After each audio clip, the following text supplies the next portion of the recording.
Hi everybody, this is the Baseball Hype, the amazing, spectacular, terrific, the great one, the People's Champion. Your host, and welcome back to the Baseball Hype 3, and hopefully you like this video. Hit that subscribe button. So one of the things I've talked about here and there is how late Rush Limbaugh will talk about how the sports media was an extension of the regular media, and I think we've sort of seen that here and there. It's sort of their soft power over us is when things go bad, they like to prop up the sports to distract us. Now, when you see commentators that want to talk about things that are like right-leaning in terms of just government getting off people's backs and not talking about all this insanity we talk about, people in the media says, you don't want to talk about that. You don't want to do that. You don't want to do that. I would mention there are media people that talk about politics and talk about sports. Outkick does that with Clay Travis. He does that very successfully. And there are a few people that do that very successfully.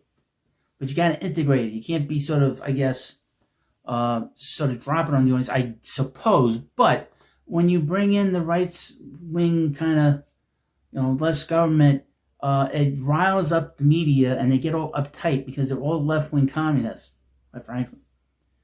And here's an interesting article from Awful Announcing, who's a left-wing publication, I would say that. So I just want to mention that because I use them a lot. I can't help it. Sometimes you got to find these, but it's good. I mean, for the most part. Better media is good too, by the way. I found that just recently. Michael K. believes his afternoon ESPN radio show was hurt by politics. Quote, we got a lot of the audience back, but some of them never forget, Michael Not Okay said. Now, I would mention about Not Okay. He is the play-by-play man for the New York Yankees. And when people turn on the broadcast, they don't want to hear about politics. They don't want politics when they turn on a ball game. That's the one thing I'll say. That's why I was very, very uptight about Gary Cohen back in September when he went after Cubs infielder Matt Shaw, because I thought that it was inappropriate of him to make any kind of comments about him going to the funeral of Charlie Kirk. We've seen other political people who have been assassinated in this country, specifically Martin Luther King, and different athletes have gone to their funeral, went to his funeral in particular, like Will Chamberlain, Bill Russell.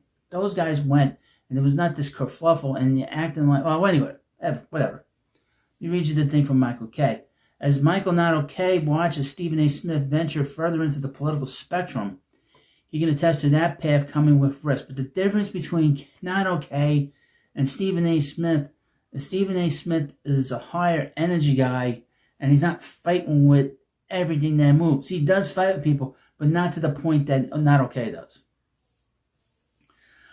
Not Okay joined Brandon Tierney's BT Unleashed YouTube show, a.k.a. the Coconut Unleashed, this week for a wide-ranging interview.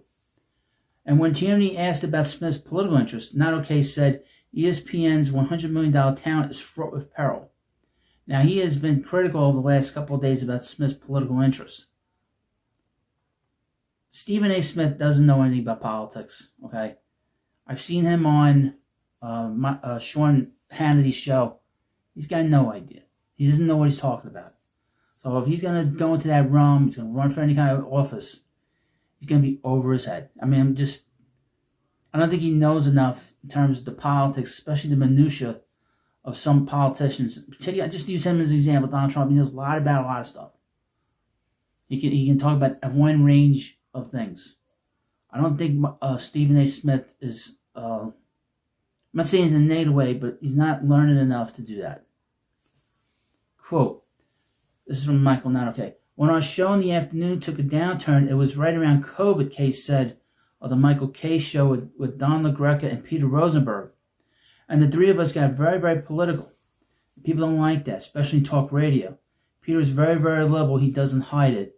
And Don and I, at that time, leaned towards some liberal things, although I wouldn't say we were liberal, and people got turned off. And a lot of people that listen to talk radio are conservative men, and we've lost a lot of people because we were going up against Carton at that time, and he leans the other way, and I think that really hurt us a great deal. Now, during COVID, all these left-wing and lunatics were scared shitless. They was making people scared to leave the house. They're making people not meet family. They were encouraging people to wear masks all the time. They were encouraging people to get the poison shot all the time. And this is an example that the one thing about radio is that liberal radio does not work unless it's subsidized. Okay? That's the one thing we've learned. I mean, I've learned about radio. I think a lot of people understand is left-wing radio does not do well on balance, because a lot of times the hosts don't know what they do not connect well with the regular person that's driving from place to place, or the truck driver that's driving place to place delivering stuff. That is a working class kind of thing to listen to the radio for the most part. Let me continue. Kay has since parted ways with LaGreca and Rosenberg, opting for a shorter solo radio show that lightened his workload as he continues to serve as the lead play-by-play voice of the New York Yankees on Yes Network. Tierney asked Not Okay if he ever advised Rosenberg to be less political during their tenure together. And while Not Okay didn't acknowledge whether he ever made the suggestion himself, he claimed then station general manager Tim McCarthy had those conversations with Rosenberg. Tim McCarthy really thought it was going to hurt, Kay recalled. And for the most part, people look at Peter and they don't like Peter because they might be on the other side of the political spectrum. And Peter's very, very, very liberal. Not Okay claimed McCarthy kept urging Rosenberg to stay away from political conversations or opinions on their ESPN New York afternoon radio show. And for the most part, Rosenberg did. Now, I would mention, currently, folks, Not Okay is at war with Rosenberg. They are fighting. So I don't know if this is because he's pissed off at Rosenberg or not, because I've done videos on the two of them going back and forth. So it makes me wonder if Not Okay is pissed off and he's blaming Rosenberg for really killing their show. Quote, but it's hard to separate the personality on the air and the guy that's on Twitter, because he also does a morning show with Ebro on Hot 97, and on that he's very, very open about which way he leans. Okay, explained to Rosenberg. So I would mention, when it comes to stuff on one part of if it's a Hot 97, I don't listen to Hot 97. But if you're doing music and politics and you go to sports, it's different audiences. It's not really the same. I've learned that myself. You're trying to appeal to a different audience. Quote, so he might not talk about it on the sports talk show, but everybody knows which way he leans. But for the long time there, we got away from it.